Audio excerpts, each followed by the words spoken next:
நீங்கள் மசாலாவே இல்லாமல் நல்லா ஃப்ளேவர்ஃபுல்லான ஒரு பிரியாணி சாப்பிட்ணுன்னு ஆசைப்பட்டீங்கன்னா நீங்கள் வர வேண்டிய ஸ்பாட்டு தாங்க இந்த கேடியூபி. நீங்கள் ஏடியூபியை பற்றி கேள்விப்பட்டிருப்பீங்க, ஆனால் கேடியூபியை பற்றி நான் சொல்கிறேன் வாங்க.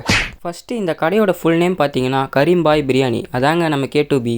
இங்கே பீஃப் அண்ட் சிக்கன் பிரியாணி 90 ருபீஸ்க்கு குவார்ட்டர் பிரியாணி தந்துட்டுருக்காங்க. அது மட்டும் இல்லாமல் இவங்ககிட்ட தவா கறியும் அவைலபிளாக இருக்குது. நாங்கள் இவங்ககிட்ட ஒரு ஃபுல் சிக்கன் பிரியாணி தாங்க ஆர்டர் பண்ணியிருந்தோம்.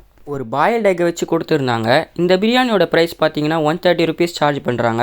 ஒரு மைல்டான ஃப்ளேவர்ஃபுல்லான பிரியாணி சாப்பிட்ணுன்னு நினச்சிங்கன்னா இந்த கடையை ட்ரை பண்ணுங்கள். ஸ்பாட் எக்ஸாக்டாக எங்கே லொக்கேட்டாக இருக்குன்னு பார்த்தீங்கன்னா ஈசிஆர் தூண்டில் ரெஸ்டாரண்ட்டுக்கு பக்கத்தில் ஒரு 24/7 ஹாஸ்பிட்டல் ஒன்று இருக்கும். அதுக்கு பக்கத்துலேயே தாங்க இந்த கடை லொக்கேட்டாக இருக்குது. இந்த பிரியாணியில் இருந்த சிக்கன் பீசஸும் நல்லா குக்காக இருந்துச்சுங்க. இந்த பிரியாணி நாங்கள் ஃபைனலாக டேஸ்ட் பண்ணதில் மசாலா யாரெல்லாம் கம்மியாக சாப்பிடுவீங்களோ அவங்களுக்கான பிரியாணி தாங்க இது. இந்த சிக்கன் பிரியாணிக்கு நான் ஃபைனலாக என்ன ரேட்டிங் கொடுப்பேன்னு பார்த்தீங்கன்னா 5க்கு 4 கொடுப்பேன் கைஸ். ஃபைனலாக அப்படியே தாகமாக இருந்துச்சுன்னு சொல்லிட்டு ஆளுக்கு ஒரு கோக் வாங்கி குடிச்சிட்டு கிளம்பிட்டோம் கைஸ்.